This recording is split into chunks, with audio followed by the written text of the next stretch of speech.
Mais um episódio do Liderança e Entretenimento. Hoje com um convidado super mega especial, Pedro Lotz. Você conhece? Não conhece, tá perdendo, hein? Perdendo muita coisa boa.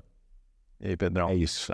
Cara, primeiramente, obrigado pelo convite de vocês. É sempre bom a gente ser convidado para poder impactar um pouquinho positivamente a vida de todos aqueles que são a audiência, né? Esse é o nosso objetivo. No Liderança e Entretenimento 2024, a gente começa aí com pessoas sensacionais que vão trazer para nós, dentro da sua história, do seu legado, uma forma de te inspirar. E Pedro, com certeza, é muito inspirador. Pedro, conta pra gente um pouco de como começou a sua trajetória. A minha trajetória, ela começa basicamente numa infância e adolescência de obesidade. Eu fui uma criança obesa e um adolescente obeso. E quando as pessoas tentam romantizar a obesidade, eu costumo dizer, invariavelmente não existe gordinho feliz. A gente cria uma maquiagem para se adaptar às situações. E aquilo me incomodava violentamente. Eu era um cara muito animado, muito comunicativo, tanto quando eu terminei o terceiro ano, eu fui para comunicação social. Eu formei em comunicação social antes de fazer educação física. Mas aquele quadro de obesidade, um dia despertou um gatilho em mim. Existia uma calça da moda, que era uma calça de skatista. Calça skatista, para quem não conhece ainda, porque era uma moda bem anos 90, é uma calça muito larga que tinha que ficar caindo. Eu procurei uma calça dessa para entrar em mim e nenhuma entrou. Aquilo foi o gatilho interior que as pessoas precisam despertar e cada um tem o seu, que me motivou até a minha transformação. Resultado, eu comprei a calça, número 50, um tamanho que era muito grande, mas ainda não servia em mim. E eu decidi, Pedro, você vai entrar nessa calça. Em 4 para 5 meses, eu eliminei 42 quilos. 4 para 5 Se meses. você eliminou 42 quilos. 2 quilos, você chegou a pesar quanto na sua Eu adolescência? pesava 132 e caí para 92. Não, chocada. Se as pessoas olham as fotos na minha rede social, vai ver as... Eu vou colocar aí a foto dele. Vai ver minha foto de adolescente e vai ver minha foto hoje e as pessoas vão achar assim, uau, que transformação incrível. Esse cara do dia para a noite decidiu e foi. Não é assim. É uma jornada linear, mas entre picos e vales. Então, eu saí de 132, vim para 92 quilos. Sozinho, naquela época. Adolescente de 17 anos, onde os rolês da galera era ir para Savassi, nosso bairro famoso aqui na época, para o McDonald's, passar a noite no McDonald's ali, comendo cheeseburger, batata frita, eu sentava junto com os amigos, comendo, né? Todos comendo, e eu simplesmente decidi uma Coca Zero, por favor. Então, é um processo de decisão, de mentalidade bruto, que na época eu não entendia o que tinha acontecido, mas hoje, quando a gente vai vivendo e vai estudando um pouco mais de neurociência, você vai entendendo o que aconteceu, quais foram os processos decisórios que me fizeram chegar aonde eu cheguei. Eu formei em comunicação, mas eu já estava tão envolvido com a atividade física que foi um caminho sem volta. Eu olhei e falei, putz, eu preciso ir para a área de educação física porque eu preciso passar para mais pessoas o poder que a atividade física tem de transformar o corpo e a mente das pessoas. Porque está tudo muito atrelado. Tudo. O seu corpo reflete o que sua mente é e vice-versa. Então, esse processo de decisão, essa eliminação de 40 quilos, o processo quando eu comecei a fazer aulas de spinning e gostei demais da modalidade, me arrastaram para depois da formatura de comunicação social, para a atividade física, para a educação física e aí chegamos até onde estou hoje aí. Nossa, Pedro, sensacional. Eu só não tinha, eu queria dar uma intervenção aqui que eu acho importante, que como psicóloga, né, para quem não sabe o que é a neurociência, é uma área da psicologia muito jovem, né, muito nova, aonde muda muitos conceitos da psicologia. E quando ele fala decisão, é porque são 3 bases, né?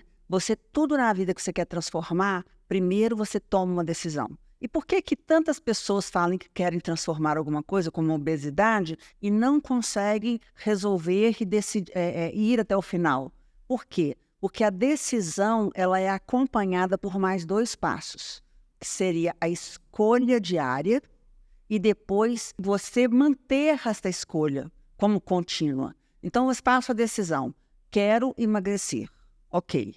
Aí depois você faz a escolha de dizer não para a Coca-Cola. E depois você conseguiu perder tudo, é de você manter ano a ano mudando a sua mentalidade. Sabe quanto tempo você demora para realizar isso? Na sua mente, no mínimo 2 anos. Então não adianta querer processos rápidos, porque eles nunca vão ser constantes como decisão, se as escolhas não forem dia após dia. Queria complementar, que eu acho que é muito importante as pessoas entenderem isso. Principalmente para essa nova geração, que é uma geração muito imediatista, né, que a gente tem os adventos tecnológicos tornando as coisas cada vez mais rápidas. Então, essa nova geração que chega, elas querem tudo muito para ontem. E a gente vem em outro conceito da neurociência falando sobre dopamina, uma geração muito dopaminérgica. Exatamente. Então, o esperar por processos, às vezes, é muito doloroso, principalmente para essa nova geração. E a consolidação de um hábito, invariavelmente, ela precisa de viver o processo. É a resiliência, né? Que a gente está tanto batendo na tecla e as pessoas não entendem o que é isso. A resiliência não é só a idade. A resiliência faz parte depois da decisão da escolha. É você dizer não para aquilo que não é bom para você. Às vezes a gente joga jogo infinito como se ele fosse um jogo finito, que é o da perca de peso. Porque você poderia perder 40 quilos e depois voltar a ser gordo. Conheço vários casos. Mas a ideia não é perder 40 quilos e ficar magro. A ideia é se transformar. Se está magro, né? Que é um jogo infinito. Você quer jogar ele para sempre. É igual se você é um bom pai. Você não quer ser um bom pai no dia dos pais. Tem que ser um bom pai para a vida. Seu filho é o problema da agenda calendário, né? Daquela, eu vou viajar para o Projeto Verão, eu vou emagrecer 5 quilinhos até o verão e tá tudo ótimo. Chegando lá, tá tudo certo. Jogo final. Então, invariavelmente, a gente vê, como eu trabalho muito com isso, a gente vê pessoas oscilando muito nos seus resultados. Por quê? Porque quando chega, se a base não está sedimentada, se a mentalidade não está forjada, se o hábito não está consolidado, a pessoa não sustenta o resultado. É verdade. E cada um tem a sua história, de onde que foi o seu gatilho, né? O meu gatilho foi a calça. Mas alguém pode ter o gatilho de um pé na bunda, alguém pode ter um gatilho de, sei lá, de um fracasso em alguma área, né? Então, é importante identificar esses gatilhos. A dor, ela vem para nos transformar. A gente tem sempre 2 opções diante da dor. Você pode se vitimizar ou usar aquela situação como um trampolim para alcançar sucesso, que foi o meu caso. Eu falei, eu não admito não ter uma calça que eu queira usar que não vai caber em mim.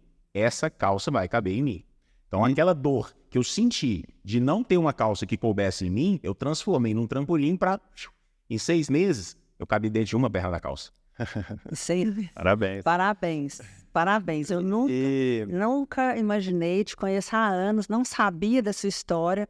E, assim, eu fico muito, muito feliz de você compartilhar, porque muitas vezes também o estigma do gordo, a pessoa que deixou de ser gorda não quer contar, né? E eu sei exatamente como é isso, que hoje em dia, se as pessoas forem ver minhas fotos de obeso, são sempre as mesmas, são pouquíssimas.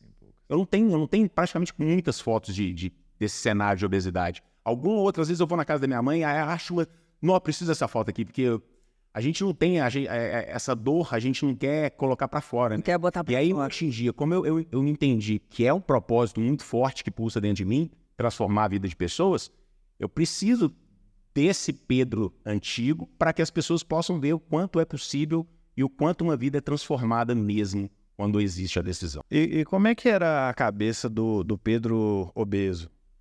Qual que é a diferença do Pedro obeso para o Pedro hoje em dia? A cabeça do Pedro obeso, ela tem resquícios até hoje.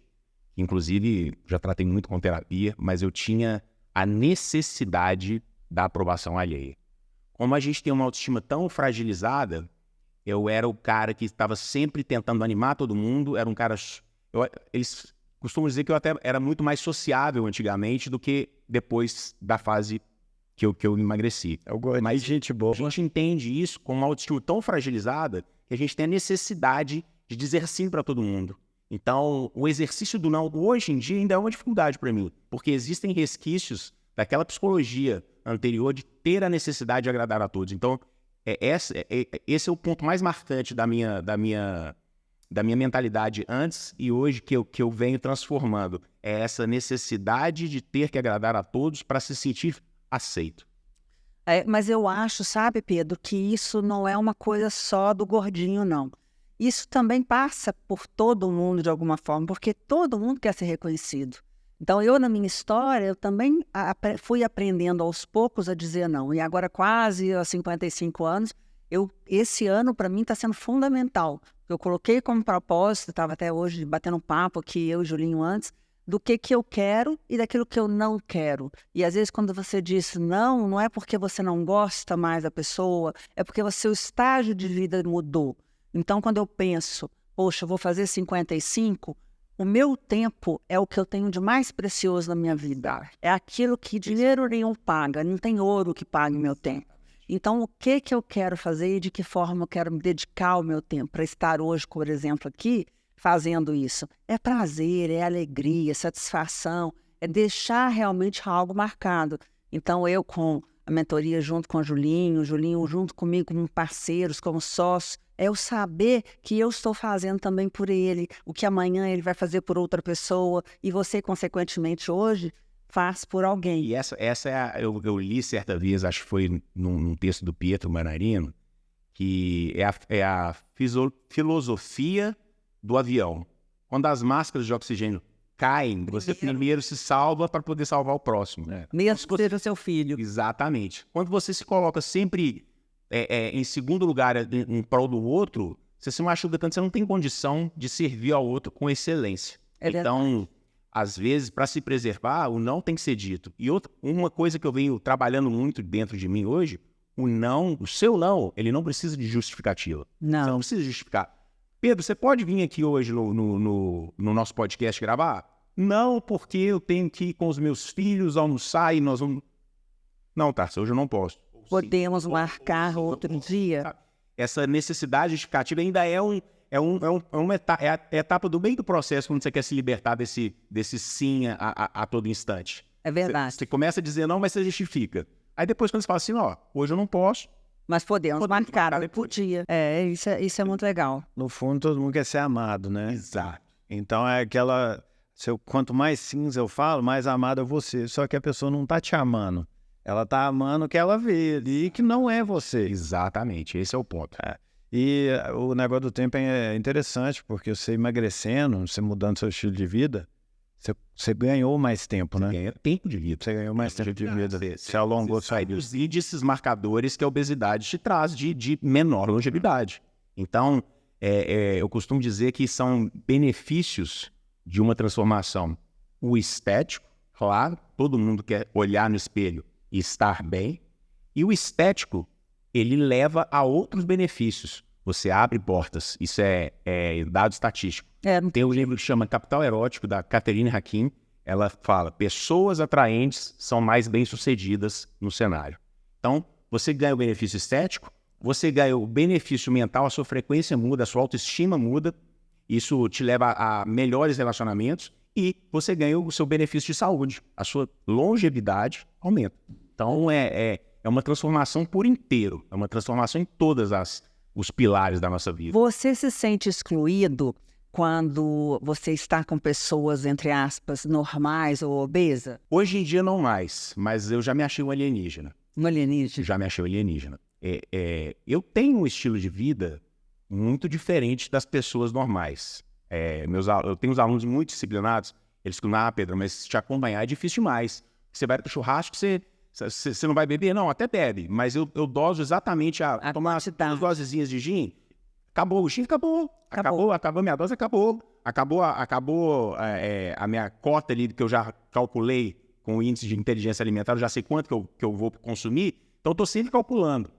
As pessoas falam, não, mas não dá para competir com você, mas vocês não têm que competir comigo, eu sou meio alienígena, porque a minha história pregressa, ela me incomoda tanto que eu simplesmente não admito a chance ou a hipótese de voltar para onde eu estava. Eu estou tão satisfeito com a transformação que eu tenho seguido no meu curso, que a mínima chance de voltar me assusta. Então, eu tenho uma disciplina muito acima da média, muito porque o meu passado me assola, sabe? Então, entender, olhar para trás e falar assim, opa, aquele lugar eu não quero mais. Então, eu não sofro para ter disciplina. Você gosta de doce? Gosto. Tem doce na mesa, vai comer? Não. Não, mas você não sofre? Nem um pouco. Nem um pouco, porque estar lá me incomoda muito mais, sabe? Eu consigo identificar hoje em dia que os prazeres efêmeros, eles são muito menos favoráveis do que os nossos A longo objetivos. prazo. E você eleva a régua também, né? Então você incomoda. Porque a pessoa fez assim, pô, já comi 10 salsichas aqui, o Pedrão abriu uma latinha de atum ali. Tem essa cena do Beto Carreiro. Eu tenho esse vídeo guardado, eu levei meus meninos pro Beto Carreiro. Aí, do nada, no meio do Beto Carreiro, todo mundo comendo Ruffles e tal. Galera, senta. Todo mundo comendo Ruffles. Eu sentei, tirei uma lata de atum. No meio do Beto Carreiro. O Enaldinho, que é meu aluno, até foi gravar no Beto Carreiro. Pô, Pedrão, aquela lata de atum ali, você foi alienígena, cara. Ele falei, não tenta comer comigo. Eu tenho uma disciplina muito acima da média, mas isso não me incomoda, sabe? Eu não faço isso, isso não me dói. Eu acho Dói que o ponto da vida é você fazer as coisas que performam bem sem te doer demais. Porque senão você não sustenta. Mas, tem adesão. Mas vira a decisão, ela vira uma escolha diária e vira um hábito. Total. E aí a gente consegue manter isso. Total. Eu nunca fui obesa, você me conhece há muitos anos, né? Mas hoje eu colho o fruto do meu gatilho lá atrás. Porque eu nunca fui nem uma criança obesa, nem uma adolescente obesa. E ao contrário, né? Eu sempre pratiquei esportes, mas eu tive um gatilho dentro da minha família. Então, a minha avó era uma mulher obesa que morou muito tempo com a gente, na época de 13 anos, 14 anos, 15 anos. Então, eu via o sofrimento dela e aquilo me doía muito. E eu percebia que dentro da família era um histórico possível. Então, eu não queria aquilo para mim. Então, aquilo foi me dando uma rejeição, assim, não é preconceito nem gordofobia, não né? é. Que eu estou com 55 anos, na época nem existia isso. Mas ver ela com dificuldade para andar, com dificuldade para se locomover, usando cadeira de roda muito cedo, eu estou com 55, ela com 50, ela já era enorme e já estava pedindo cadeira de roda. Então, aquilo me machucava e me doía porque eu a amava muito. Foi uma pessoa muito especial na minha vida e ela foi morar com a gente na minha adolescência. Então, eu tomei um pânico. E ela gostava de fazer doces, bolos, tortas, não sei o quê, comia muito, comia muito. E eu começo, nesse momento, sozinha, a mudar os meus hábitos. E os hábitos da casa não mudaram, mas como eu saí de casa aos 17 anos, eu tive a oportunidade de continuar esses bons hábitos com o meu marido, que era um esportista. Então, eu aprendi uma nova forma de alimentar. Ambiência. Só que eu comecei a ser rejeitada. Então, quando tinha alguma coisa na família, hoje eu acho que eles já entendem um pouco mais, mas a minha mãe gosta de servir à mesa. Então comida é sinal de amor. Então, ela faz 4 pratos diferentes para todo mundo, cada um gosta. E eu já não consigo comer mais nada. Hoje, meu corpo não aceita. Exato. Eu não consigo nem comer carne todo dia. O hábito está consolidado. O hábito está consolidado. Então, a exceção, quando acontece, te faz mal. O poder da ambiência, ele é incrível. Se a pessoa ela decide uma mudança e ela está num ambiente totalmente adverso, essa pessoa tem que ser muito forte, eu entendo isso. Eu estou vivendo isso com um cliente, tá? Marcelo Saf, você vai assistir esse vídeo, você vai lembrar de mim. Ele já emagreceu 15 quilos e a gente quer mais 20, tá? Então, no dia que nós estamos gravando esse podcast, já foram 15, mas vão ser 20, tá? E ele vai ter uma transformação, ele vai correr uma maratona de novo. Mas a ambiência estava muito difícil, né? Porque jantar de negócios, almoço de negócios, advogado renomado, então, muitos compromissos que te sabotam. Quando você tem uma ambiência adversa, você tem que ser uma pessoa ainda mais forte, porque a sua frequência precisa mudar o ambiente. E hoje em dia ele está fazendo isso. Ele viaja, os funcionários, os sócios, todo mundo começa a treinar. Ele chama todo mundo a treinar. Ele fez a inscrição da academia já de um sócio dele, já mandou para ele, vai treinar com você também, já um cliente novo, Tarly. Então ele está começando a impactar a vida das pessoas que estão ao redor dele. Eu acho muito incrível quando tudo é adverso e a sua frequência está tão forte que você inverte o cenário. Lá na Inove, na saúde, que você faz um trabalho sensacional lá, né? É um trabalho social que ele presta com a gente lá. O Rusa, ele conseguiu fazer isso, né? Ele mudou totalmente o ambiente. Isso é porque a cultura é tudo. Incrível, isso é incrível. A pessoa ela tem que ter uma frequência muito forte dentro dela para poder conseguir transformar o ambiente em que ela está inserido quando o ambiente é adverso. É verdade. Eu Porque ouvi quando você está num ambiente favorável, por exemplo, se você está fora de forma e sua mãe treina, seu pai é atleta, seu irmão treina, é mais fácil. Porque na geladeira vai estar tudo ok, todo mundo vai estar treinando, todo mundo vai estar fora de casa porque vai estar treinando, então é mais fácil você se inserir num contexto favorável.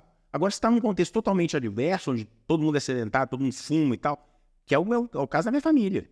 Ninguém era muito atleta, todos fumam na minha casa. Mãe, pai, irmão. Eu sou o único que nunca experimentou um cigarro. Sabe, é o poder da ambiência adversa e você conseguir... Eu infelizmente, não consegui transformar. Muito. Consegui transferir um pouco de consciência. Minha mãe, inclusive, teve um resultado incrível. A gente fez uma viagem, ela estava com quase 90 quilos. No ano de 2023, eu fiz um trabalho com ela, perdeu 26 quilos. Isso. Sabe? Então, assim, a minha missão é transformar a vida das pessoas. Nem sempre a gente consegue por inteiro, mas se a gente conseguir plantar uma sementinha, eu acho que a missão já está cumprida. Você lembra o que era seu cardápio de comida quando você era obeso? Lembro. Como é que Eu falo era? muito isso. Gente, eu fiz tudo errado. Eu errei demais para entender o que precisa ser feito. Eu simplesmente decidi, eu não vou mais comer. Parou de comer. Parei de comer. Café da manhã, um copinho de iogurte desnatado. Almoço, um pouco de rúcula, eu gostava muito de rúcula, frango. Jantar, repete o almoço, rúcula e frango. Só. 3 refeições. 5 meses. Só. Nada mais. Errado? Claro. Eu não sei, às vezes, eu não sei como foi difícil, como eu consegui não retornar, sabe? Sozinho. Sozinho. Decisão. Mas o que isso me desencadeou? Bulimia. Ai, Então, no final do processo, quando eu perdi os 40 quilos, e aí eu comecei a introduzir os alimentos, aquilo me dava tanto medo, que aí eu comia o chocolate, corria no banheiro e vomitava. Aí comia de novo o chocolate, aí comia uma pizza, corria no banheiro e vomitava. Uma vez minha mãe me pegou, vomitando, falou, o que você está fazendo? Aí aquilo me acendeu um sinal de alerta. Eu estava na faculdade de comunicação ainda. E aí, quando esse alerta ligou, eu estava com amigos que faziam educação física. Meus amigos faziam educação física, Breno e o Gui. E eles já treinavam, já tinham outra visibilidade do processo de emagrecimento. E começaram a me conduzir um pouco, cara, você tem que comer para ter glicogênio, para treinar bem, para ficar com um físico melhor. Não adianta ficar magro, mole, murcho, igual um cadáver andando por aí. Então, e aquilo foi mudando a minha mentalidade. Também não fiz terapia para sair desse quadro de bulimia. Foi tudo processo de decisão também. Pô, é isso que eu quero? Não. Porque eu tinha uma fissura muito grande por ter o tal do quadradinho do abdômen. O quadradinho do abdômen era uma fissura. Então eu emagreci, eu estava pesando 92 quilos, uma germe, cara funda, mas eu não tinha o tal do quadradinho. Como é que vai parecer esse quadradinho do abdômen? Pô, tem que comer. Aí, pô, tem que treinar. Tem que treinar. Você tem que fazer pesado. Você tem que treinar pesado, você tem que comer. Você tem que comer e gastar essa comida aonde? No treino. Então, você tem que comer coisas saudáveis. E aí foi começando a forjar minha mentalidade, meu entendimento do poder que a atividade física tem na transformação da pessoa. Então, aos poucos, e aí eu tive um outro gatilho. Eu fazia aula de natação, eu fazia muita atividade na época, e eu tava magro, mas não vi meu abdômen. Eu perguntei para a professora assim, Gisele, em quanto tempo você acha que eu vou ver meus quadradinhos no abdômen? Porque eu já emagreci tanto, mas ainda não tô vendo ela. Pedro, talvez pela sua genética, talvez você nunca veja. Uau. Chegou frio, cara. Aquilo... Foi cruel. Tem uns 30 anos. Deve ter tem mais de 20 anos. Isso não saiu da minha cabeça. Isso virou. E demorou muito tempo. Porque entre idas e vindas, eu falei que o processo, quando você olha lá minha foto no Instagram antes, depois, uau, esse cara transformou 40 quilos assim? Não. Foram anos errando. Aí subindo de peso um pouquinho, aí descendo de peso um tantão, aí subia de peso um pouquinho. Aí quando eu encontrei um convidado aqui, que eu acho um cara extremamente correto e técnico, que é o Dr. Musashi Grego. Aquele cara me deu um start e mudou minha vida. Ele fez o gominho aparecer. Que Aí eu fiz um trabalho com ele massa demais, entendi o poder dos alimentos e o time dos alimentos. Quando você começa a entender o time dos alimentos, você vai desenvolvendo a inteligência alimentar. Falei, cara, isso funciona aqui, isso não funciona aqui, isso eu tava fazendo de errado, isso não tava. E aí... Eu já tô com ele cuida de mim, demais, né? Cuidou do Rus muito tempo, da Regina, do meu pai, que já faleceu, da minha mãe agora. Então ele cuida de todo mundo lá em casa. Eu já tô com ele tem 30 anos. Não, E ele é uma pessoa muito especial, né? Ele não me passa mais dieta. Por quê? Porque eu já aprendi, né?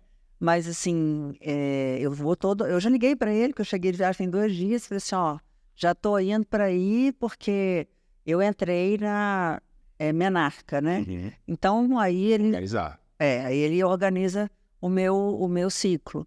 Aí quando eu estava viajando, eu comecei a ter de novo o processo como se eu não tivesse. Aí você menstrua de novo, hora menstrua, aquela confusão. Aí eu liguei para ele falou assim, ó, tá, você não vai dar tempo, mas você volta a usar os gels e aí quando você chegar a gente chipa.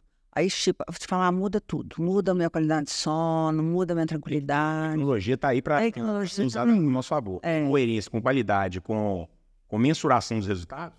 Eu ia te perguntar exatamente isso. Quando que um profissional entrou na sua vida? Você acabou respondendo. E na área de psicologia, de ajuda na terapia, porque isso é muito importante, esse acompanhamento, de descobrir os seus medos, né? E quando que começou? Eu fui muito autodidata nesse processo de maturação de mentalidade, sabe? Eu sempre lidei com os meus conflitos sozinho e por isso que não dava, às vezes não dava muito certo, né? Vamos ser sinceros. A maioria dos homens, né? Quando você tem, exatamente, quando você tem um auxílio profissional, com certeza você tem um deslanche maior. Mas eu sempre lidei com meus traumas, com meus conflitos, muito bem resolvidos dentro de mim, sabe? Então, assim, não tem aqueles problemas de perdoar a paternidade. Passei por todos esses processos, estudei um pouco de todos os autores, o que eles pregavam, identificava os traumas. Eu tentava mesmo fazer um processo. Mas quando eu descobri a Larissa, a Lala Batista, ela realmente deu um gás, cara. Eu falei, uau, isso aqui eu não tinha percebido, isso aqui passou batida. A psicanálise com ela foi muito legal. E a psicanálise é a reconstrução de quem você quer ser, né? Homem, a gente tem meio receio, frescura. Frescura. Cara, se puder fazer, faça.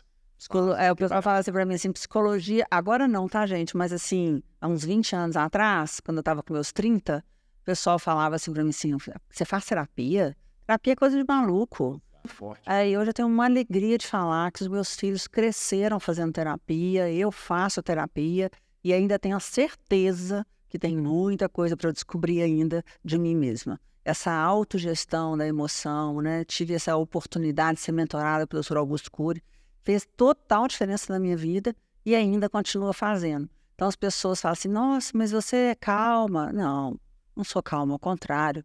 Mas eu aprendi a lidar com a minha emoção e principalmente saber controlar ela. Porque se você não controlar, ela vai para algum lugar. Ou ela vai para agressão, ou ela vai para compulsão, ou ela vai para comida, ou ela vai para um monte de... né? Isso é muito legal, esse controle é uma coisa muito interessante. O Jordan Peterson ele fala isso sobre a masculinidade.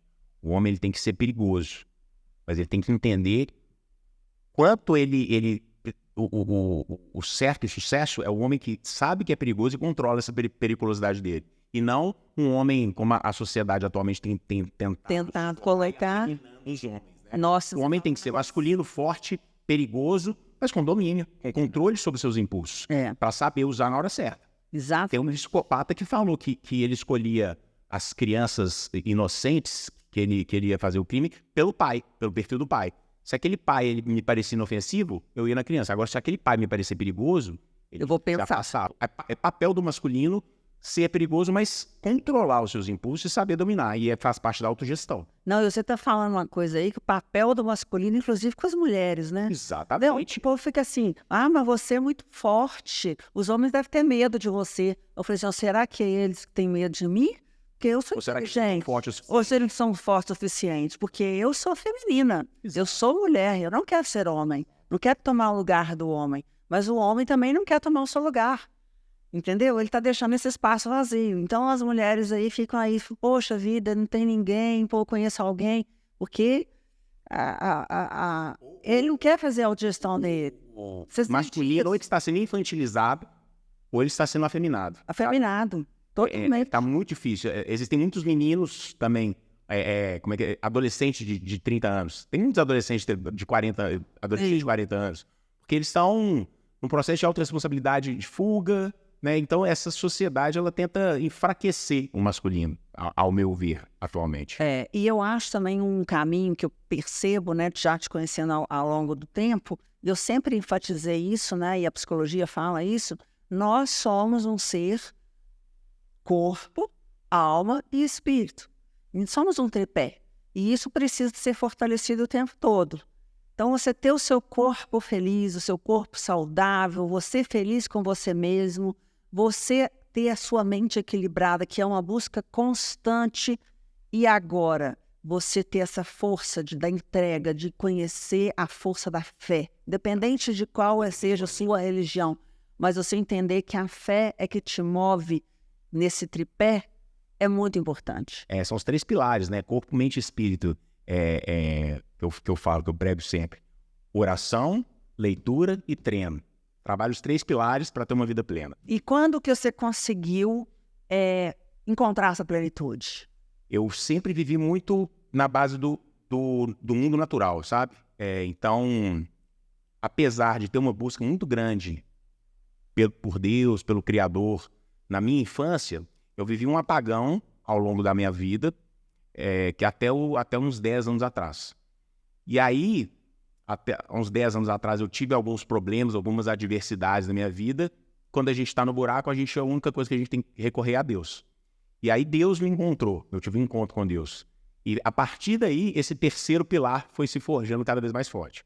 Então tem mais ou menos uns 10 anos, e hoje em dia eu sou ovelha do seu irmão Sandro, né?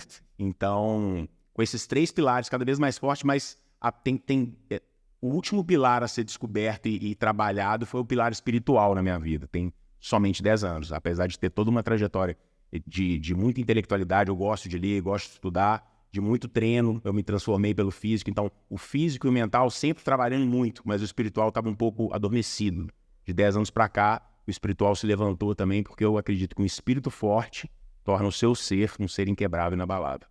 Porque ao nosso redor existem anjos, mas ao nosso derredor, todo o tempo, existe uma batalha. A batalha é constante. Nossa, parabéns, e eu estou muito orgulhosa da sua história, daquilo que você está compartilhando com todos nós. E o Pedro é um cara muito... Tudo que ele faz, você vê que ele dá um sangue ali, né? Como eu ouvi muito lá fora, eles falam, do jeito que você faz qualquer coisa, é o jeito que você faz tudo. Então, é um professor muito bom de spinning, é um personal trainer muito bom. Quando fez CrossFit, era um cara muito bom no CrossFit. Eu era DJ, era o DJ das melhores festas de Belo Horizonte, é uma pessoa muito agradável de ouvir ali. E agora, na fé, não duvido que também está dedicando bastante. Eu acredito muito que o sentido da vida é você encontrar os propósitos e entregar com excelência, sabe? Eu acho que a excelência ela é um horizonte. Quando a pessoa acha que tá tudo beleza, que eu não preciso melhorar mais, ela morreu naquele propósito. Então, assim, você é um professor de spinning muito bom, ótimo. Então, eu continuo trabalhando para ser cada vez melhor. O que eu posso fazer? O que eu posso me comunicar melhor? Onde que eu posso melhorar minha música? Onde eu posso melhorar minha mixagem? Você fala, você é um professor de spinning muito bom. Tá bom, eu sou muito bom. Deixa aí, tá rodando o piloto automático. Para mim, aquilo já perdeu o sentido. Então, o sentido das coisas é você estar sempre se aprimorando, sempre se aprimorando. Mas o seu físico tá ótimo, você não precisa mudar mais nada. Por que você tá querendo fazer dieta ainda? Por que você treina? Exatamente por isso, porque eu quero melhorar. Quando você tá sempre tentando subir a régua, o seu nível de excelência, ele tá sempre no mais alto nível. Quando você mantém essa rotação, a concorrência vai estar sempre, você vai estar sempre vendo a concorrência no retrovisor, sabe? Então, quando você entende que a excelência é um horizonte, você não para de perseguir a excelência por nada. Você vira referência, né? Você acaba virando referência. E agora, o que seu foco hoje em dia é qual? O meu foco hoje em dia agora é transformar vidas mesmo de homens, tá? Eu foquei muito agora no público masculino, que é um público muito... Tava muito largado, sabe? Então, a gente sabe que as mulheres, elas têm dentro delas uma vontade e um cuidado. Os homens, às vezes, têm esse jeito meio truculento, meio não preciso. E aí eu peguei esse intuito agora, acabei inclusive de lançar um produto chamado Shape de Cinema, onde eu ensino homens a buscar a excelência através do físico. Então, em 3 pilares, a gente trabalha mentalidade, inteligência alimentar e o treinamento físico, para em 12 semanas tentar levar o seu nível do físico para o mais alto nível possível. Estou formando em nutrição. Olha, que legal, parabéns. Terceiro curso já, educação social, educação física, e agora no final do ano eu formo em nutrição. Muito bom. Então, assim, buscando excelência sempre, sabe? E é o que você falou, né? Às vezes a pessoa olha e fala, nossa, que cara fútil, não sei o que, só pensa em corpo, não pode comer um negócio aqui e tal. Só que a musculação, não sei se ela funciona assim para você, mas às vezes já foi provado, né, que às vezes um estímulo de fora, ele ajuda muito de dentro, né? Às vezes tem dias que eu não quero, que eu tô para baixo, quero fazer nada. Eu vou lá, dou um treino e muda meu dia. Cara, o treinamento físico, ele é puramente performance mental. Mental. Eu odeio correr. Simplesmente odeio correr. Eu sou pesado, eu tenho mais de 100 quilos. Corrida na rua dói. O chão bate em mim. Eu odeio correr mesmo, com todas as forças. O que eu faço sempre que posso? Corro. Porque são 40 minutos brigando com a minha mente, que quer desistir, e eu vou continuar. Você não vai me vencer, você não vai me vencer. Então aquilo é um treinamento mental muito forte para mim. As pessoas, quem tá do lado de fora vai julgar, mas é fútil demais, só pensa com o corpo, estético. Não. Ao contrário, você tá brigando. Você muda a frequência lá dentro e, claro, que a gente já passou aqui hoje, a estética, ela não é a estética pela estética, ela é estética por tudo que ela representa. Você passa uma comunicação não verbal quando seu físico tá alinhado. Pô, esse cara é um cara disciplinado, esse cara é um cara bom, esse cara é um cara forte, esse cara é um cara determinado, sabe? Não é só o físico, esse cara é um cara bonito. Você tem toda uma comunicação não verbal com a apresentação que você se dá quando você pisa no lugar. A frequência das pessoas olha para você e elas levam 3 segundos para tomar alguma decisão sobre o que é você. Se a sua imagem não está alinhada, você vai ter que passar um tempo convencendo as pessoas. É verdade. E eu tenho certeza que você era obeso, então você sabe a diferença do tratamento que você tinha. Faz toda a diferença, sabe? Tem um fora que eu tomei de uma menina uma vez, que eu me declarei para ela, falou assim, poxa, mas você tem um rostinho tão bonito, mas você podia emagrecer. Então a gente sabe que é diferente, é diferente. O poder da imagem, da presença, da estética, ela tem todo um poder não verbal. Que as pessoas, às vezes, elas não querem falar, todo mundo muito politicamente correto hoje, não pode ser. Falar. Mas é diferente, é estatístico. Esse livro, ele traz os dados. Se tiver uma entrevista de emprego, 2 pessoas extremamente capazes iguais, uma for muito mais bonita do que a outra, a pessoa mais bonita, mais atraente, mais estética, vai levar. Porque aí... Tribunais, você acredita que em tribunais esse caso leva também em consideração? É muito famoso. Os réus mais atraentes, eles têm uma chance de salvamento maior.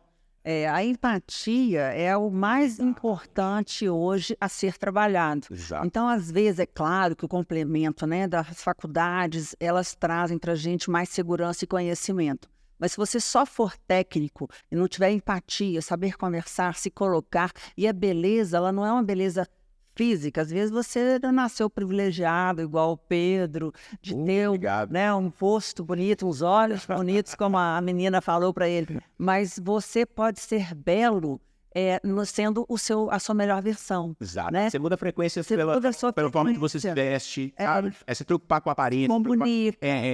A minha esposa, ela fala muito comigo assim, pô, mas você vai na padaria, você vai assim... Eu me visto, eu me perfumo, eu me coloco para ir na padaria, para ir na farmácia, para dar um pulo ali. Não existe roupa de ficar em casa. Eu tô em casa, eu tô elegante.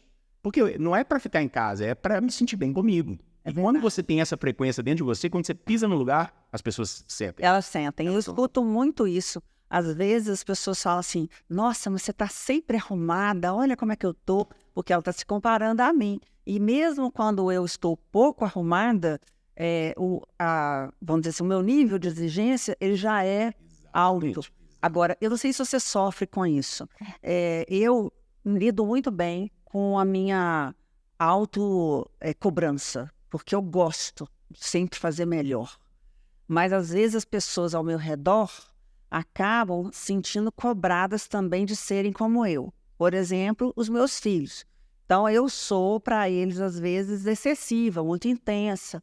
Porque, para mim, tudo tem que ser muito bem feito. Então, quando eu descobri que eu não posso exigir das pessoas que elas sejam igual eu, é um pouco difícil, porque eu acabo me afastando e criando um núcleo muito, muito reduzido de pessoas com que eu consigo me relacionar. Porque hoje, na idade que eu já não tenho tanta resiliência para poder falar sobre o que eu penso. Exato. Eu me aceito do jeito que eu sou, eu quero ser do jeito que eu sou. Se o outro não quer, um abraço, cada um cuida de sua vida. Porque você concorda comigo que quando a gente é desse jeito, e eu me identifico muito com você, para mim, tá sempre faltando alguma coisa. Exato. Você é uma pessoa líder, né? De equipes, de gestão de pessoas. Então, você está sempre querendo que as pessoas trabalhem na sua rotação. E às vezes elas não vão estar na sua rotação. E tá tudo bem, tá? Você tem que buscar dela o melhor que ela pode dar. Mas ela às vezes não vai estar na sua rotação. E aquilo, quando a gente não tem esse amadurecimento, deixa a gente nervoso. Outro dia eu estava numa reunião, né, do conselho de acionistas, eu falei assim, vou entregar o meu cargo de chata. Aí o meu irmão falou assim, para de falar isso, você não é chata. Eu falei assim, claro que sou. Sou eu que estou sempre falando a mesma coisa. Então, vou entregar meu carro. Quem é que quer assumir meu carro? Ninguém quer. Ninguém quer. Mas, na verdade... Mas aí eu achei legal. Sabe o que ele falou para mim? Ele falou assim, você não é chata. Troque essa palavra. Nunca mais fale isso. Você é exigente. Aí eu gostei. Muito obrigada, Sandro. Eu aprendi a falar. Não sou mais chata, sou exigente. Mas não tem jeito. Quando a gente tem essa personalidade, que eu acho que já é inata, a gente cobra tanto da gente que a gente acaba cobrando dos outros, e isso é um ponto de atenção, né? Porque você que está aí pode ser uma pessoa como eu, como o Pedro, a gente não cobrar dos nossos filhos, nunca fazer com que eles se sintam tão cobrados, às vezes das pessoas que a gente se relaciona, dos nossos funcionários, conseguir ver esse limite. Eu acho que quando a gente é muito autêntico, sabe, e procura uma excelência sempre, a todo tempo, o seu exemplo arrasta. O seu exemplo, ele faz a régua naturalmente subir. Eu não preciso ficar forçando os meus filhos para... Come bem, olha o brócolis e tal. O Lucas, ele olha meu prato de salada, ele já sente do meu lado e quer comer comigo. Sabe? Então, liderar pelo exemplo é muito forte, sabe? O Gabriel, direto, pai, você vai treinar hoje? Eu quero descer para treinar com você. Então, você vai liderando pelo exemplo. Eu sempre faço sauna domingo. O último domingo, você vai na sauna? Eu quero ir na sauna com você. Quantos anos tem seu filho? 9. A Júlia tem 12, o Gabriel tem 9 e o Lucas tem 7. Ai, gente, que coisa mais linda. É uma delícia. 9 anos quer tomar sauna e comer salada junto com o pai. Exatamente. Sabe, é o poder do exemplo. Igual se você fosse um pai que vai pro bar, ele ia querer tomar espuminha do seu copo. Exatamente. É assim que começa, né? É o contexto da criação. E às vezes chata, que você falou, né? Antes, chata é uma palavra que as pessoas usam para descrever alguém que quer as coisas bem feitas. Que busca, exatamente. Que é alta performance. Agora, esse negócio do exemplo que você estava falando também do ambiente, eu tenho 2 amigas que nós sempre viajamos juntas, sabe? Durante muitos anos da vida. E eu lembro que toda viagem que a gente ia fazer, viagem longa, de 1 mês juntas, primeiro dia que a gente chegava no restaurante, elas iam lá, queriam um prato mais gostoso, mais diferente, não sei o quê, e pediam aquilo lá. E eu olhava, eu detesto passar mal quando eu estou viajando, então não corro risco. Então a tal da Caesar salad é a melhor opção sempre, né? Principalmente quando você chega num lugar lá, tá em Dubai, tá não sei o quê, vai passar mal, ter lá uma dor de barriga, mas não vai dar bom, não vai dar bom. Aí eu sempre começo assim, provando devagarzinho as comidas, etc. E elas ficavam brigando comigo, mas você só vai comer isso aí? Era dito e feito. Passava 1 semana, elas já estavam mudando a alimentação delas igual a minha. Mesmo se eu falar, não, é meu jeito. É uma liderança silenciosa. Silenciosa. Outra coisa é a bebida, né? Eu comecei a beber muito tarde. Mas eu também experimentei todas as bebidas, porque eu aprendi também com meu pai. Então, principalmente bebidas fortes e tudo. Chegou num momento da minha vida que deu também aquele estalo, que eu queria fazer diferença no meu físico. Eu fiquei 2 anos sem botar uma gota de álcool na boca. Hoje, quem me conhece sabe o que eu gosto de tomar. Água com gás? Não, de bebida. Nem sei. Vinho? Não, champanhe. As pessoas quando me chamam, já chamam. Dizem, você quer tomar um champanhe? Porque eu sei que é uma bebida que eu consigo beber, eu não passo mal. Exato. Eu fico de boa. Você consegue exercer controle sobre ela e não o contrário. E não o contrário. O problema é quando a bebida te controla. Não vai. O problema é você esperar pela sexta-feira para poder tomar aquela cervejinha para relaxar.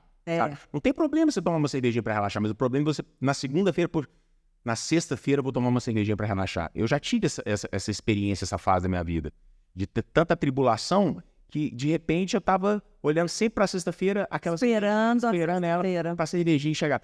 Cara, se uma coisa te controla, aquilo é um cativeiro. Aquilo não tá te fazendo bem. Eu também fiquei 2 anos off total para poder cortar esse Cortar. Total. Quando vocês falar, amanhã inteira 600 dias que eu não bebo nada. Aí, ó.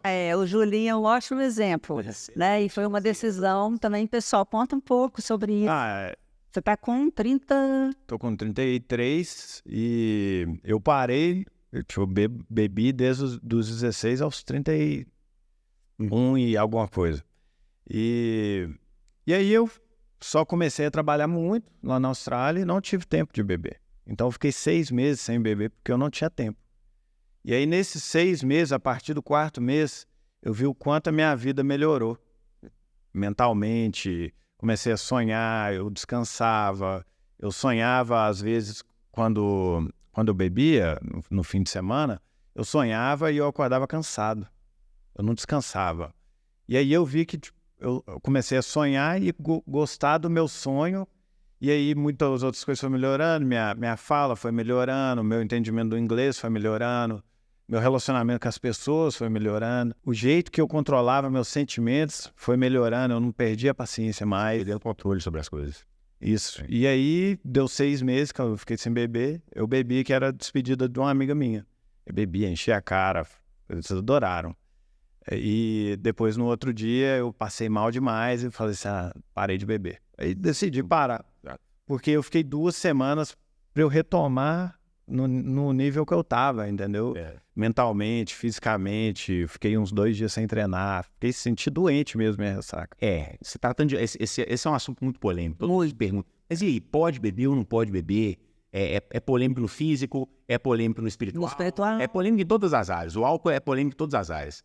Eu sou categórico em dizer assim, você pode beber? Você pode. Pode. Você pode tudo.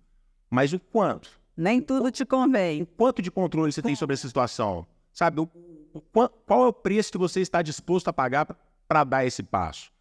Existe gente que vai querer tomar uma cervejinha no final de semana e tá tudo bem. E ela vai colocar na consequência de que ela talvez não tenha o físico que ela queria ter, sabe? Então é sobre abrir mão do que você quer mais. É o que você quer agora ou o que você quer lá na frente.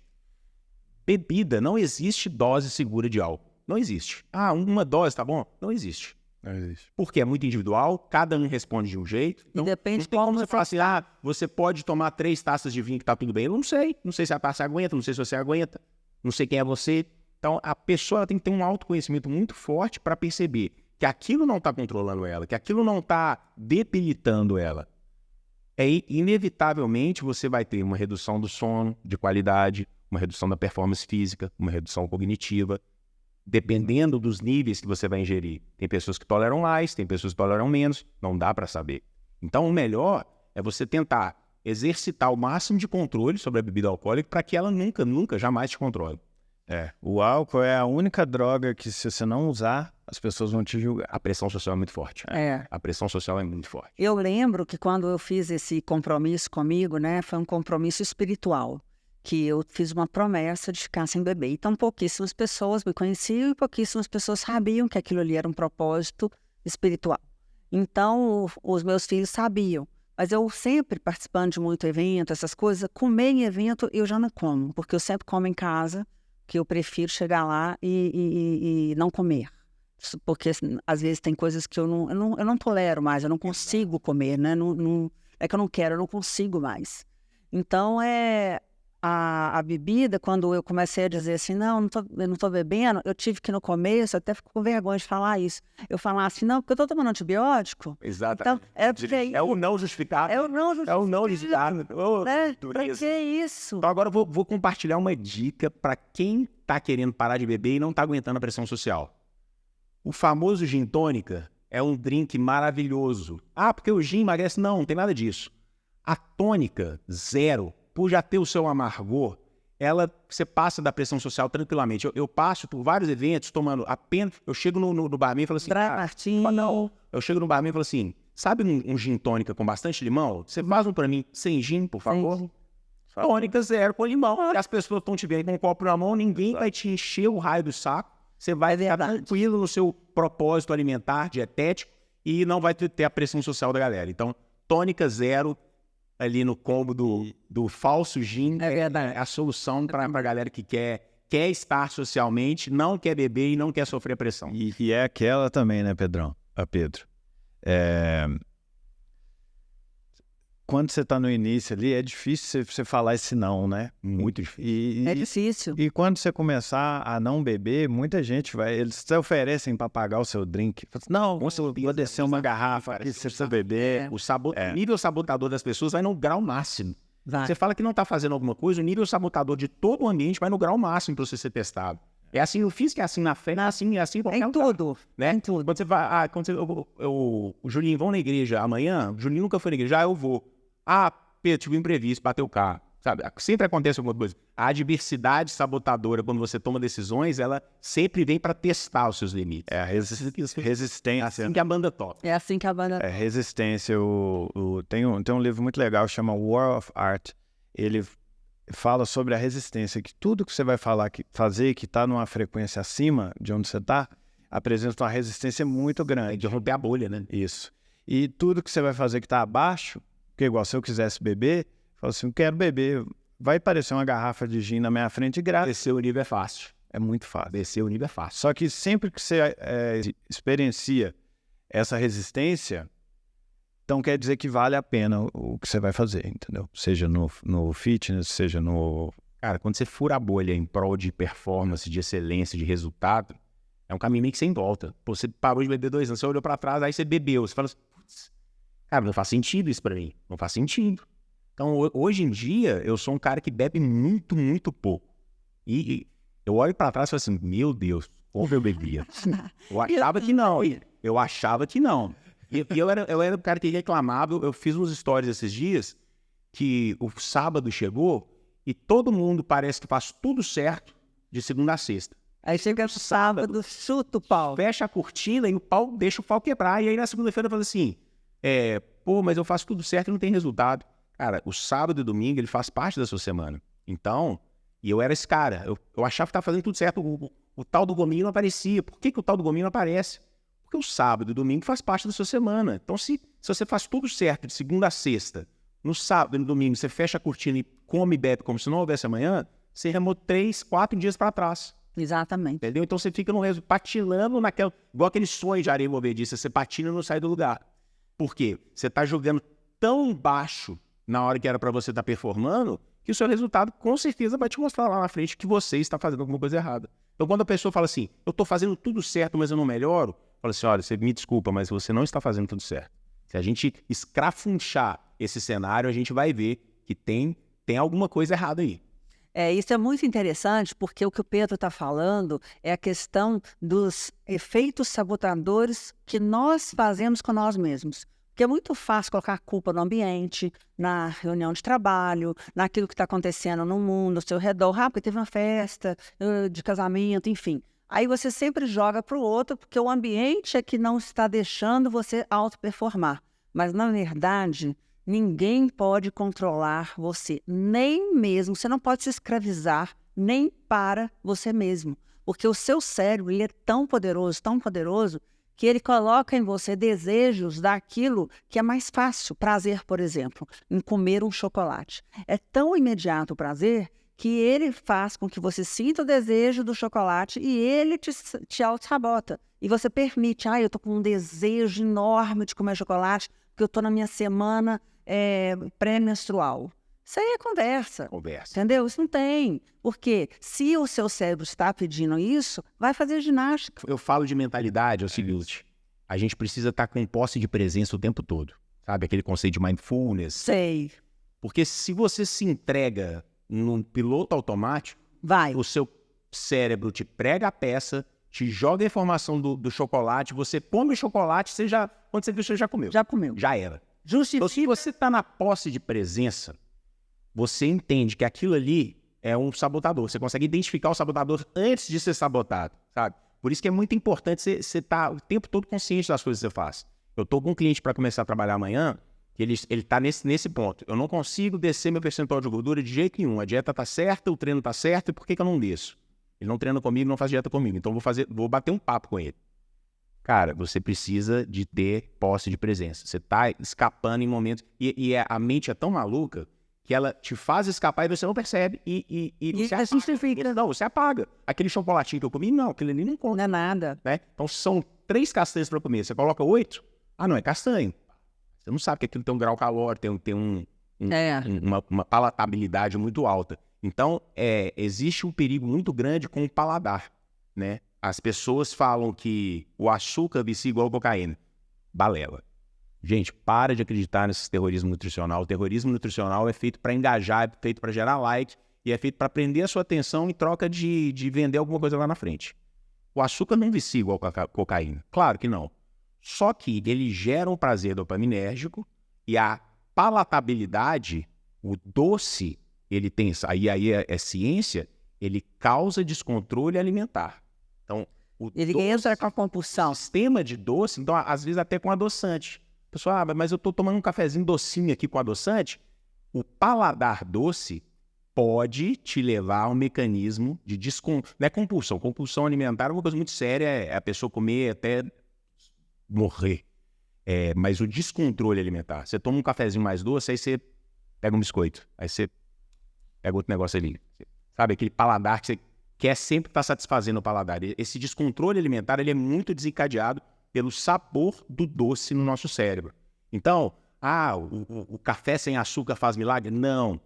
Mas o café sem açúcar, sem adoçante, sem nada, ele te tira esse paladar doce das coisas e quebra essa vontade incessante, né? Aí eu volto lá na água tônica. Era um slogan um slogan incrível que tem eles tiraram agora, o rótulo dela mudou. Mas a tônica para tentar vender, porque ela é amarga, né? Todo mundo água tônica é amarga. O slogan dela era assim, o amargo transforma. O amargo você não... Cara, eu achava aquele slogan incrível, sensacional. Não, adorei, incrível mesmo. Porque é isso. Quando você toma o amargo, essa necessidade do docinho. Então, almocei, tomou um café sem açúcar, puf, você cortou aquela busca por doce. Se você está na posse de presença, um gatilho reverso que eu uso muito para os meus clientes é o quê? Cara, sentiu que está com vontade demais de comer doce, está percebendo que está ficando difícil, corre e escova o dente. Você criou ali aquele paladar ali, você quebra e você exercita o quê? Consciência. Você exercita a consciência. Eu estou no controle da situação. Aconteça o que acontecer, esteja no controle da sua situação. Sempre. É verdade. Eu faço isso de vez em quando, escovar dente, só que eu achei que era porque eu falo assim, não, se eu comer alguma coisa, eu vou ter que escovar. É o gatilho reverso. É o gatilho reverso atuando, sacou? Lá na sua mentalidade. E depois que você consegue criar isso como hábito, isso não te falta. Eu não como doce de jeito nenhum. As pessoas às vezes querem me presentear com doce. Não, por favor, não me presentem com doce, porque... Presentei que ela dá pra mim. Infelizmente, caixas de chocolate, como é que chama, essas marcas aí famosas, eu não consigo, eu fico até sensibilizada, porque é difícil a mulher não gostar de doce, mas eu não como doce há anos na minha vida. Eu também açúcar. Nem compro na casa, então assim, não compro ovo de Páscoa, entendeu? Não dou ovo de Páscoa, porque eu não acho que isso é um hábito bom e saudável, né? Nada contra quem ama e gosta muito. Mas já gosto muito. Só que eu não compro. Eu não tenho em casa. Gostar é diferente ter o controle sobre aquilo é diferente daquilo ter o controle sobre você. É sempre questão do controle. Posse de presença. Eu amo pasta de amendoim, mas eu não compro. Você sabe que ela porque o pote é muito grande. E é muito calórico. E se eu comprar, eu vou comer ele inteiro em 2 dias. Se você pegar nutricionalmente, em termos de... a pasta de amendoim, ela virou muito fitness, né? Porque ela tem uma gordura saturada que é até interessante, mas você consegue em outras fontes de alimento também. Mas, ela, por entrar nesse conceito fitness, as pessoas começaram a dar um escape doce. Como doce. Vou comer um docinho, vou comer uma pasta de amendoim. Isso sabota a dieta de uma forma que as pessoas não entendem. Por quê? Porque cada grama de gordura ali vão ter 9 calorias. Contra, por exemplo, um doce de leite, onde cada grama de carboidrato vai ter 4 calorias. Então é muito melhor. Se você quiser matar a vontade de comer um docezinho, ao invés de uma colherada de pasta de amendoim, uma colherada de doce de leite. Porque tem muito menos calorias, sabe? Então as pessoas elas se sabotam nesse conceito fitness, e a indústria alimentícia fitness ela entra muito forte nesse apelo, sabe? Então tem que ter cuidado com as coisas. Inteligência alimentar é o pilar do meu método. As pessoas têm que saber o que elas estão comendo. Você tem que saber estudar os rótulos, ter curiosidade daquilo que você está colocando para dentro, sabe? Não ser refém de um nutricionista que te passou uma dieta num papel, falou assim, eu tenho que comer isso. Não, você tem que ter liberdade de escolha, você precisa entender sobre os nutrientes. Essa minha formação em nutrição, ela vem muito para esclarecer para as pessoas e para dar liberdade para elas. Eu nem tenho pretensão de atuar como nutricionista, mas eu tenho pretensão de dar liberdade de escolhas alimentares para as pessoas. Tem um cara que eu acho ele sensacional, chama Andrew Huberman, ele é neurocientista, professor de Stanford. Ele fala, do as you wish, but know what you're doing. Tipo, faça o que você desejar, mas saiba o que você está fazendo. Paga o preço da escolha. Paga o preço da escolha. E ele enche você de informação. Nossa, que bate-papo legal, viu? Aprendi muito, muito, muito mesmo. Excelente. Mais admiração por você. Muito obrigada por estar aqui conosco, Pedro Lotz. Eu mesmo. Né? A nova versão desse homem sensacional que pode te ajudar. Você, homem, mulher, mas focado, né? Como é que é o programa?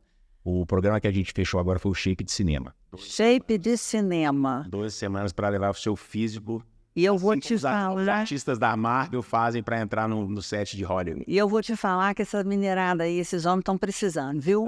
Porque tem cada mulher bonita que a gente anda aqui, dá uma olhada com os caras barrigudos de cerveja, que não dá certo, viu? Cuidar, né? Tem que... Não dá E certo. o que eu vou achar dentro desse Shape de Cinema aí? Você vai achar as travas, as destravas para levar o seu físico para o próximo nível. Então, às vezes, as pessoas já treinam, mas não treinam com a intensidade certa. Às vezes, as pessoas já se alimentam bem, mas não tem o conteúdo da inteligência alimentar.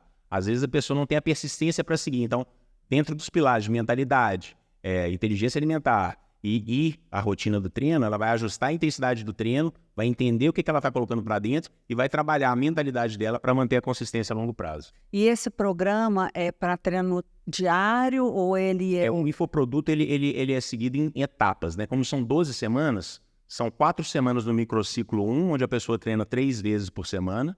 Depois mais 4 semanas no microciclo 2, onde a pessoa aumenta um pouquinho a frequência de treino.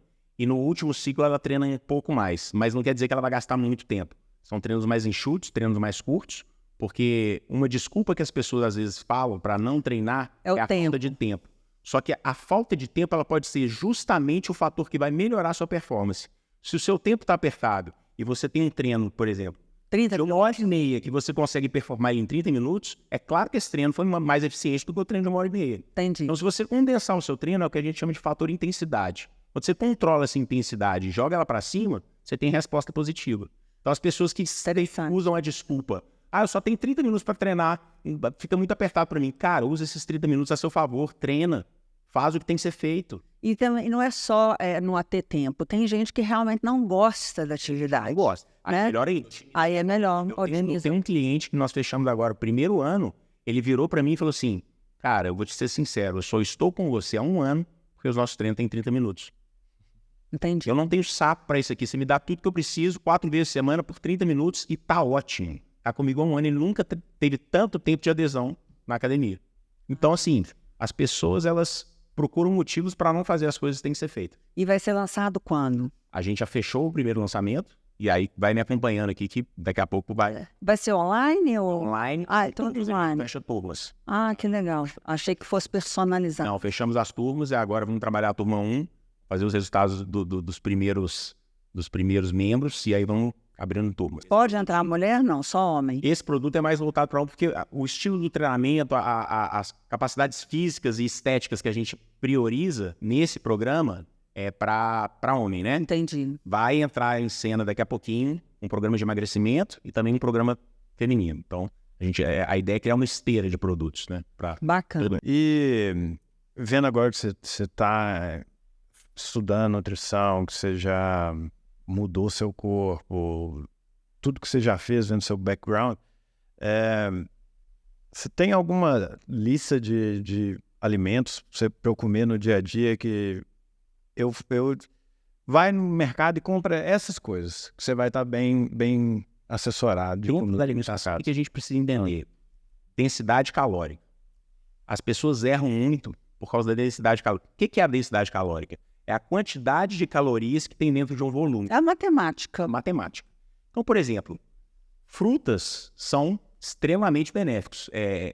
Eu já fui do modelo, tipo assim, fruta é açúcar, Terrorismo nutricional. Gente, cuidado com o terrorismo nutricional. Fruta não é veneno, fruta é vital. Existem compostos fitoquímicos, bioativos, que ajudam muito o seu desempenho. Então, eu já fui desse cara, não pode comer fruta não, isso é a bala que dá em árvore. Eu falava, é bala que dá em árvore. Não, fruta é sensacional. A quantidade calórica, aí você tem que começar a entender. Eu gosto muito do morango. Porque 1 quilo de morango tem menos de 300 calorias. E misturar também com a fibra. Exatamente. Porque aí ela tem um Então, efeito existem diferente. alguns alimentos que são, sim, alimentos poderosos, né? Não existe nada mágico, não existe nada que emagrece, nem nada que engorda, nem nada... O chocolate não engorda e a água com limão não emagrece. O que vai emagrecer ou engordar é o quanto você está comendo. É a matemática. Então, existem alguns alimentos que são muito bons, principalmente os que têm fibras que vão atuar na nossa microbiota intestinal. As pessoas subestimam o poder do intestino, sabe? Então, iogurtes são poderosíssimos, excelente fonte de probióticos para a melhora da microbiota intestinal. Aveia é um carboidrato muito bom. Frutas, sabe? Eu gosto muito de peixes tipo atum, que são peixes mais magros, mas tem muito ômega. Então, existe uma lista de alimentos que são alimentos realmente que podem se incluir em qualquer dieta, sabe? Eu passei 10 dias no interior e eu comprei melão. Melão ele tá na mesma categoria do morango, cara. Eu não comi chocolate nem um dia. Eu comia melão depois do almoço. Um melão maduro é Abacate. maravilhoso, maravilhoso. Eu amo E abacate. o poder das frutas, cara. O poder das frutas. Abacate com whey é muito bom, antes de dormir. Porque ele dá uma longevidade para a proteína ser degradada por um tempo mais tempo. E eu já acostumei, eu faço jejum intermitente. jejum também. Então, aí eu fico, até agora, por exemplo, não comi nada. Aí bate a polêmica. Mas então o jejum emagrece? Não. Não, mas Não adianta você fazer jejum de 24 horas e comer um McDonald's com Burger King e bater. Mas ele cria uma forma de... Cria uma liberdade de escolha. Eu costumo falar muito, eu gosto muito de jejum, não acho que ele é uma religião a ser seguida, todo mundo tem que fazer jejum, não. Tem gente que não tolera, tem gente que não se dá bem, mas ele te dá liberdade de escolha. Porque quando você tem dificuldades, somente quem tem esses descontroles alimentares, quando você determina o não, eu não vou comer nada até tal hora. O negativo, ele é mais fácil de aderir do que a moderação. Entendi. Entendeu? A abstenção é mais fácil de lidar, de controlar do que a moderação. Porque a moderação é subjetiva. 3 castanhas pode virar 8. O Greco fala que ele ama quindim. Aí ele fala assim, Tárcia, se tiver uma mesa de quindim, eu não posso comer o primeiro, porque senão eu vou comer todos. A moderação não existe. Não Meu bom álcool. E quando eu fiz jejum, eu senti muito isso aí também. Eu fiquei 2 dias sem comer o primeiro jejum que eu fiz. Só água e café. E eu entendi que muitas das vezes eu não estava com fome. Estava com vontade de comer. Não precisava de comer. Cara, jejum é uma ferramenta poderosíssima. Eu sou muito fã de jejum. Eu adoro jejum. Não é para todo mundo. A pessoa tem que criar tolerância. Ela tem que... É igual um treino. Você não vai colocar um cara sedentário para treinar um bons bodybuilder.